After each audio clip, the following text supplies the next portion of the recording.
And now to politics. As 2023 general elections approaches, Nigerians have been advised to put aside age in voting for candidates of their choice, but to rather watch out for candidates' integrity, the capacity to tackle insecurity, and the socio-economic challenges facing the country.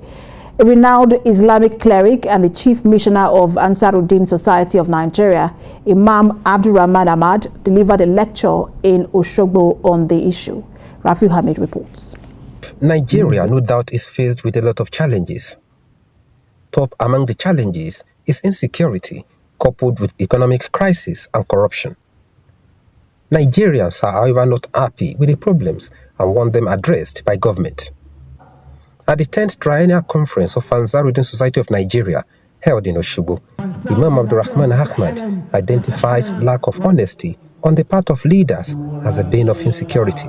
Are not accountable, governments that are not transparent, governments that are not providing for those who elected them, governments that have become bosses on the people, that are only self-aggrandizing. The government will have to do more. He says the country deserves intelligent and God-fearing persons to lead the country, urging the youths to be active. Whoever, whether young or old, age should not be the only criteria for choosing those who are going to elect us. The fact that one is young does not mean that he's good, does not mean that he's informed, does not mean that he's honest, does not mean that he has integrity. Choose people with integrity, notwithstanding their age.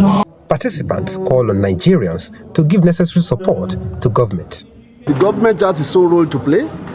We as citizens, we also have our own role to play. It's when we work together in tandem that we can easily resolve this problem. They should take very important their own part of the development of the country. They should provide the right environment, the enabling environment for the youth to thrive.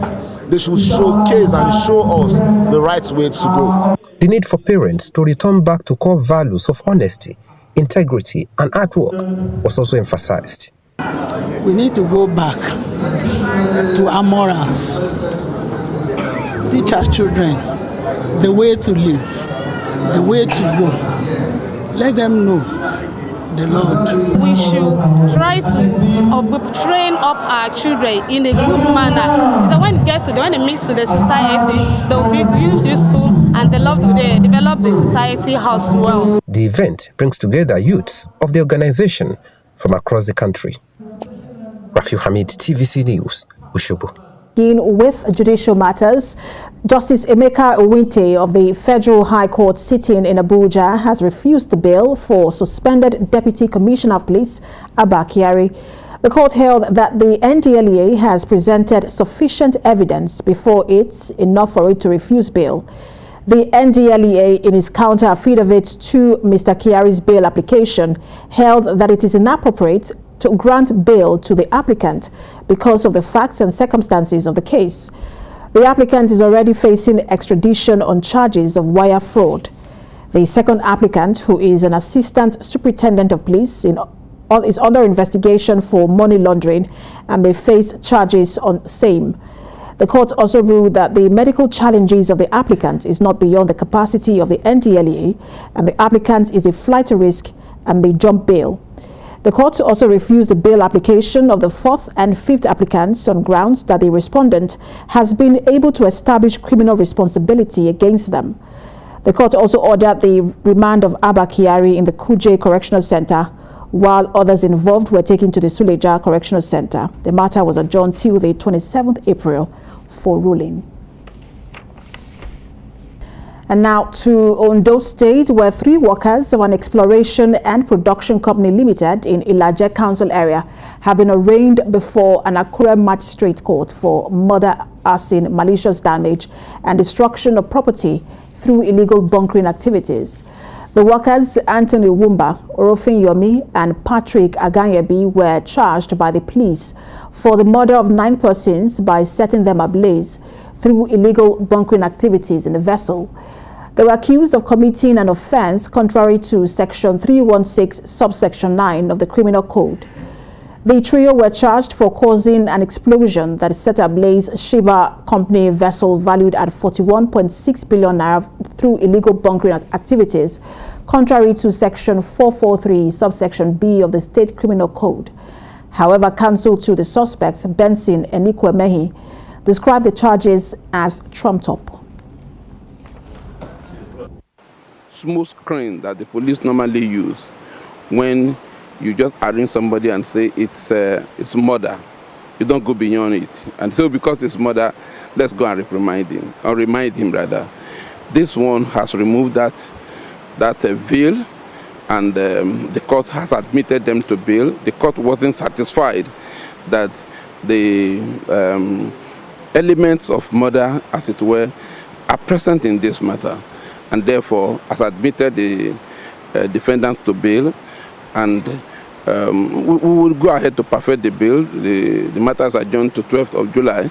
We will do the needful and get the defendants on bail. Let's turn now to security matters. A Catholic priest in Niger State, Father Leo Raphael, with other travelers have been kidnapped by armed terrorists on their way to Sarikin Power, headquarters of Moya local government. Father Leo is the parish priest of St. Mary's Catholic Church, Sarikin Power. Sources say armed men blocked the main road to Sarikin Power and several unsuspecting travelers ran into them. Large movements of terrorists riding on motorcycles had been sighted by villagers the previous day in the villages of Muya, local government area of Niger State. Reports say the terrorists were moving unchallenged, with each motorcycle rider carrying 1 or 2 persons holding assault rifles and some of them wearing military camouflage uniforms. The federal government is being advised to take more active steps to ensuring the attainment of the corporate goals of the nation.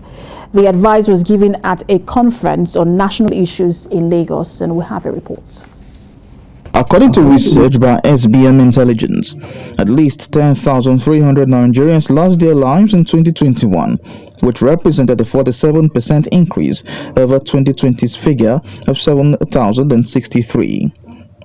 Our Premium Times report in January 2022 detailed how within the first 3 weeks of the year, over 486 Nigerians have been killed, mostly by armed bandits in the northwestern part of the country. This has elicited reactions in different quarters, hence the call for government to take seriously the life of its citizens. Where's the humanity in us? Where is our value? Why are we projecting so much hypocrisy in saying that we celebrate someone in death when in life we do not celebrate them? Why are you spending so much on the sick when he was healthy you did not send a text to say hi? It's not just about government, it's about life. He underscored the need for government to build partnerships across religious organizations, civil society, and traditional institutions in order to execute this advocacy. Globally and locally, we still have some merit to cover. And we, as a global voice, an international body, hope to make this voice very loud and very clear that human life is sacred.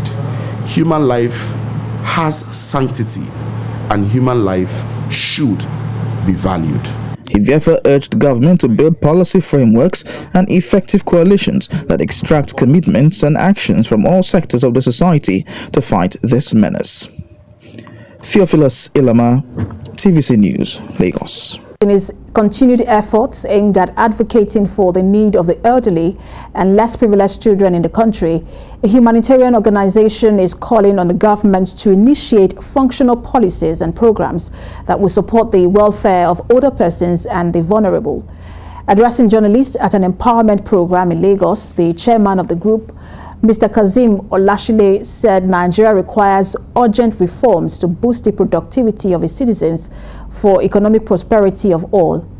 On the forthcoming general election, he advised women and the youth to get their permanent voters' cards and come out en masse to vote in committed leaders.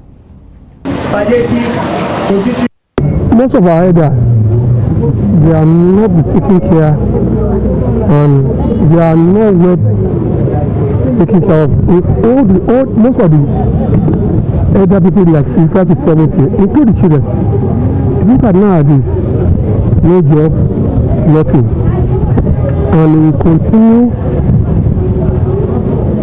say we are in democracy. If you see the politics of nowadays and the way we women carry the politics, you know, any politics now is the women that normally come for meeting and all that. And we too want to be a leader in any political office when we women too want to be there, you know, because we are the, you know, we are the mothers. You know, let other people know that this life is very easy, and to allow some other people that they are unable to move out to where they want to go. This is how we form the voice, so that they can be able to be useful for the community, for the states, to the local, to the federal level.